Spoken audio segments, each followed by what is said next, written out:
আসসালামু আলাইকুম, welcome back to our channel recipes by Nishat and mom. আজকে চলে আসলাম সবার খুব পছন্দের একটি রেসিপি নিয়ে।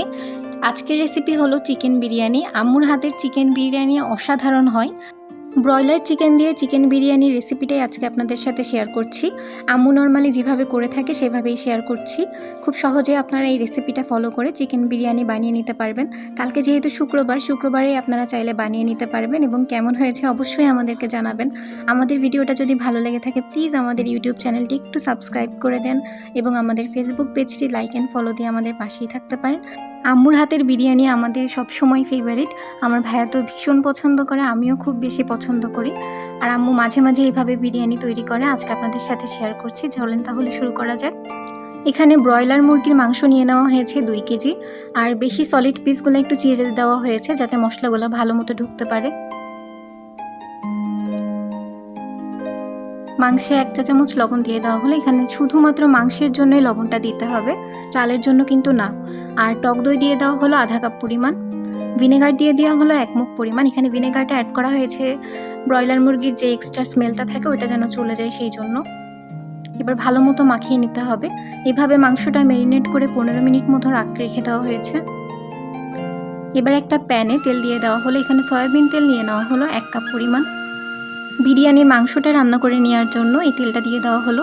এবার তেল গরম হয়ে গেলে দিয়ে দিতে হবে গোটা গরম মশলা। গোটা গরম মশলার মধ্যে দিয়ে দেওয়া হয়েছে লবঙ্গ 5-6টা, গোলমরিচ 5-6টা, 8টা এলাচ, স্টার মশলা 1টা, 2টা তেজপাতা, 4টা দারুচিনি 1 ইঞ্চ পরিমাণের, পেঁয়াজ দিয়ে দেওয়া হলো 2 কাপ। এখানে পেঁয়াজটা কিছুক্ষণ ভেজে নিতে হবে সকল গোটা মশলার সাথে। পেঁয়াজ কিছুক্ষণ ভেজে নেওয়ার পরে দিয়ে দেওয়া হচ্ছে আদা বাটা এবং রসুন বাটা। এখানে 4 টেবিল চামচ আদা বাটা অ্যাড করা হয়েছে এবং 4 টেবিল চামচ রসুন বাটা অ্যাড করে দেওয়া হয়েছে। আদা রসুনের কাঁচা স্মেলটা যাওয়া পর্যন্ত ভেজে নিতে হবে। কিছুক্ষণ ভেজে নেওয়ার পরে দিয়ে দেওয়া হচ্ছে কাঁচামরিচ বাটা। এখানে 4 চা চামচ কাঁচামরিচ বাটা অ্যাড করে দেওয়া হলো।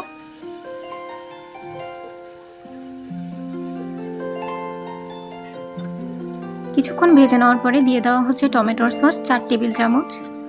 এই সসটা দেওয়ার কারণেই কিন্তু টেস্টটা অনেক গুণ বেড়ে যায়, তাই সসটা অবশ্যই দিবেন।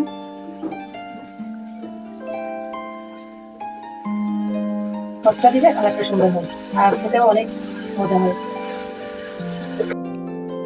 এই পর্যায়ে ধনিয়ার গুঁড়া দিয়ে দেওয়া হলো 2 চা চামচ। মশলা কিন্তু ভালো মতো কষিয়ে নিতে হবে। মশলা যত ভালো করে কষাবেন রান্নাটাও ততই মজা হবে। আর এখন দিয়ে দেওয়া হলো বিরিয়ানির মশলা। এখানে দোকানে পাওয়া যায় যে কোনো ব্র্যান্ডের বিরিয়ানির মশলা আপনারা অ্যাড করতে পারেন। এখানে সম্পূর্ণ একটা প্যাকেট ব্যবহার করা হয়েছে। কিছুটা পানি দিয়ে দেওয়া হলো। 2-3 বার পানি দিয়ে ভালো মতো মশলাটা ভাজা ভাজা করে কষিয়ে নিতে হবে। লবণ দিয়ে দেওয়া হলো স্বাদ মতো।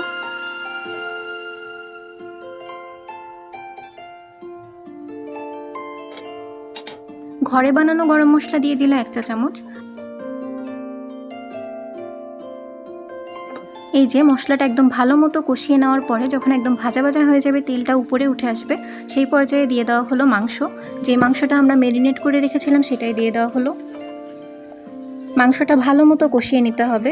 এক্সট্রা করে কোনো পানি অ্যাড করার দরকার নেই, কারণ মাংস থেকেই যথেষ্ট পানি বের হবে। ঢাকনা দিয়ে দেওয়া হলো 5 মিনিটের জন্য। ফিরে আসলাম 5 মিনিট পরে। বারবার কিন্তু ঢাকনা উঠিয়ে নাড়িয়ে দিতে হবে, না হয় কিন্তু নিচে লেগে যাবে। যতক্ষণ না মাংসটা প্রপারলি সেদ্ধ হবে ততক্ষণ পর্যন্ত কিন্তু একই প্রসেস চলতে থাকবে।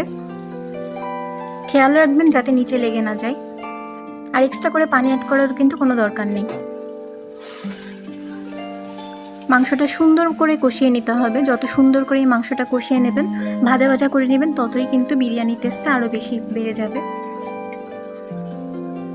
দেখেন কালারটাও কিন্তু খুব সুন্দর এসেছে। সস অ্যাড করার জন্যই কিন্তু কালারটা এত সুন্দর এসেছে। এই যে বিরিয়ানি রান্না করার আগে যেভাবে মাংসটা রান্না করে নেওয়া হয়, এই মাংসটা খেতে কিন্তু অনেক মজা। টেস্ট করে দেখবেন, আসলে অনেক মজা, রোস্টের মতো লাগে আর কি। এই যে মাংসটা একদম হয়ে গেছে। এই পর্যায়ে আম্মু মাংসটা উঠিয়ে নেবে ঝোল বাদে। ঝোলটা কিন্তু আপাতত উঠানো হচ্ছে না, শুধু মাংসটা ঝোল ছাড়িয়ে উঠিয়ে নিতে হবে একটা বলে।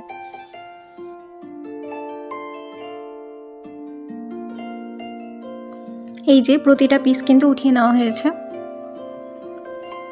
এখন যেটা করতে হবে, তেল ছাড়িয়ে যতটা সম্ভব নেওয়া ঝোলটা আলাদা একটা বাটিতে উঠিয়ে রাখতে হবে। যতটা সম্ভব তেল ছাড়িয়ে ঝোলটা উঠাতে হবে। আর এই তেলেই আমরা চালটা ভেজে নেব। চালের প্রসেসটা দেখিয়ে দিচ্ছি এখন আপনাদেরকে। এখানে চিনি গুঁড়া পোলাওয়ের চাল নিয়ে নেওয়া হয়েছে 1 কেজি পরিমাণ। এই যে দেখিয়ে দেওয়া হচ্ছে। চালটা 3-4 বার পানি বদলিয়ে ভালো মতো ধুয়ে নিতে হবে, যাতে একদম পরিষ্কার হয়ে যায়। একদম পরিষ্কার পানি না হওয়া পর্যন্ত চালটা ধুয়ে নিতে হবে। চালটা যত ভালো করে ধুয়ে নেবেন ততই কিন্তু ঝরঝরে হবে বিরিয়ানিটা। এই যে দেখেন, একদম পরিষ্কার পানি আসা পর্যন্ত এভাবেই ধুয়ে নেওয়া হয়েছে। চালটা এভাবেই 15 মিনিট মতো ভিজিয়ে রাখা হয়েছিল। এরপরে পানিটা ঝরিয়ে নিতে হবে। পানি ঝরানো ঝরঝরে চাল তেলের মধ্যে দিয়ে দেওয়া হলো। এক্সট্রা করে কিন্তু আর কোনো তেল অ্যাড করা হয়নি, তেল যতটুকু ছিল তার মধ্যেই চালটা দিয়ে দেওয়া হয়েছে। এবার চালটা কিছুক্ষণ ভেজে নিতে হবে ভালো মতো। 5 মিনিট মতো চালটা ভেজে নিলে এনাফ। চালটা যখন একদম ঝরঝরে মতো হয়ে যাবে সেই পর্যায়ে আমরা পানি দিয়ে দিব। এখানে গরম পানি অ্যাড করে দেওয়া হলো। এখানে যেহেতু 1 কেজি পরিমাণ চাল নেওয়া হয়েছে, তাই চালের ডবল পানি মানে 2 লিটার পানি অ্যাড করে দেওয়া হলো। আর পানিটা অবশ্যই গরম পানি অ্যাড করবেন।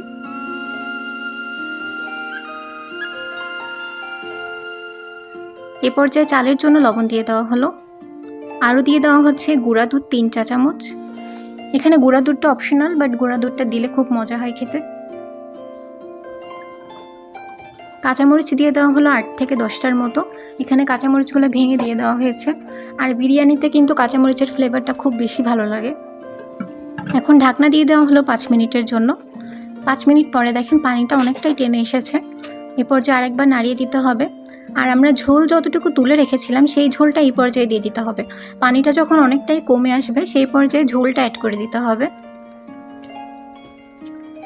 মাংস কিন্তু এখন অ্যাড করব না আমরা, যখন পানিটা একেবারেই শুকিয়ে যাবে সেই পর্যায়ে মাংসটা অ্যাড করব।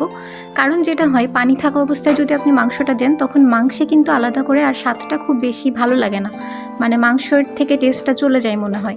কিন্তু মাংসটা যদি আপনি পরে অ্যাড করেন বা একদম পানি শুকিয়ে যাওয়ার পরে, তখন কিন্তু মাংসেও অনেকটা টেস্ট থাকে, মানে মাংসটাও খেতে ভীষণ মজা লাগে। এই যে এখন আবার ঢাকনা দিয়ে দেওয়া হলো। আবারও ফিরে আসলাম 5 মিনিট পরে। এই পর্যায়ে আরেকবার নাড়িয়ে দিতে হবে। নিচের ভাতগুলো উপরে এনে দিতে হবে যাতে সম্পূর্ণ চালগুলাই সেদ্ধ হতে পারে ভালো মতো। এই যে দেখেন, এখন কিন্তু একদম পানি শুকিয়ে গেছে, কোনো পানি নাই। এই পর্যায়ে দিয়ে দিতে হবে মাংসগুলো দিয়ে ভালো মতো মিক্স করে নিতে হবে। আলতোভাবে মিক্সড করবেন যাতে চালগুলো ভেঙে না যায়। আর আমরা যেহেতু 15 মিনিট চালটা ভিজিয়ে রেখেছিলাম, 15 মিনিট ভিজিয়ে রাখার কারণে কিন্তু চালগুলো একটু লম্বা হবে। এই ছোট ছোট টিপসগুলো মেনটেন করলেই কিন্তু আপনাদের বিরিয়ানিটা পারফেক্ট হবে ইনশাল্লাহ। এ পর্যায়ে আম্মা অ্যাড করে দিল চিনি। এখানে 2 চা চামচ মতো চিনি অ্যাড করে দিল। আলু বুখারা দিয়ে দিল 7 থেকে 8টার মতো। বেরেস্তা দিয়ে দিল আধা কাপ মতো।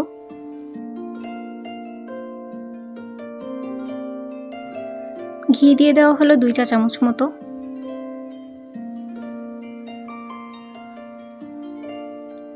আলতোভাবে একটু মিক্সড করে নিতে হবে। এই পর্যায়ে দিয়ে দিতে হবে কেওড়ার জল 1 টেবিল চামচ মতো এবং গোলাপ জল 1 টেবিল চামচ মতো।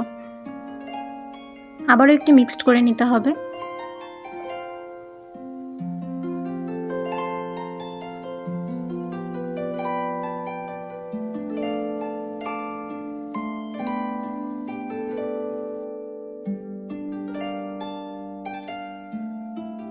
এই যে একদম শেষে 5 মিনিটের জন্য দম দিয়ে দেওয়া হলো। চুলার আঁচটা একদম কমিয়ে লাস্টবার দমটা দিতে হবে, যাতে একটু পানি থাকলে সেটা যেন শুকিয়ে যায়। বিরিয়ানির ফাইনাল লুকটা দেখেন, চালগুলো কিন্তু একদমই ঝরঝরে আছে। এখন আম্মু বিরিয়ানির সাথে সার্ভ করার জন্য কাবাব ভেজে নিচ্ছে। এখানে কাবাবগুলো আম্মুর ফ্রোজেন করা ছিল। ডিমের আবরণ দিয়ে আম্মু ভেজে নিচ্ছে কাবাবগুলো। কাবাবের রেসিপিও একদিন শেয়ার করব। আম্মুর বানানো কাবাবও কিন্তু খুব মজা হয়, কাবাবের টেস্টটা অনেক বেশি ভালো হয়। আজকের রেসিপিটা কেমন লেগেছে অবশ্যই কিন্তু কমেন্টে জানাবেন, এবং যদি ভালো লেগে থাকে ভিডিওতে একটি লাইক দিয়ে দিবেন প্লিজ। 2-3 বার উল্টিয়ে পাল্টিয়ে ব্রাউন কালার করে কাবাবগুলো ভেজে নিতে হবে। এই যে কাবাব ভাজা শেষ, এখন উঠিয়ে নেওয়া হচ্ছে তেল ছড়িয়ে।